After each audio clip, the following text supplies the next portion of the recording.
In the previous SliceX videos, we had a look at how to load loops into SliceX. However, in the previous examples, we had looked at loading samples into a single deck.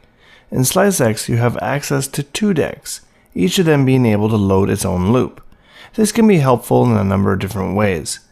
One idea is to perhaps have a loop of a drum beat in one deck and a drum fill in another. You can then position each loop as needed in the pattern of your song. To demonstrate this, I have already loaded a loop into deck A. I'll load a second loop into deck B. Now, as my auto dump was enabled, the moment I open the loop into deck A, the piano roll will have the notes placed for that loop. What I'm going to do is extend the pattern length by 2 bars, setting it to 8 beats. Now that I have enough space in the pattern, I'm going to place the loop in deck B to be played on the second bar of this pattern. To do this, I will need to select a region of which the notes will be inserted. In this case, I'll be in the entire second bar. So by right-clicking along the top of the timeline and dragging, I can set my region. Next, I'll ensure that I have selected deck B, as this is the loop I want to insert.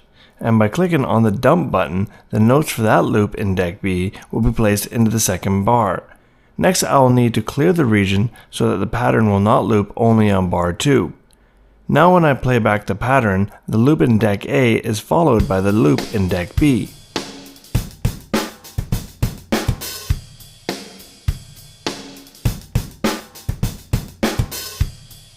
Of course, you can split up the loops. For example, I can dump the notes from deck A to only the first 2 beats of bar 2, and then the 3rd and 4th beat with a few notes from deck B.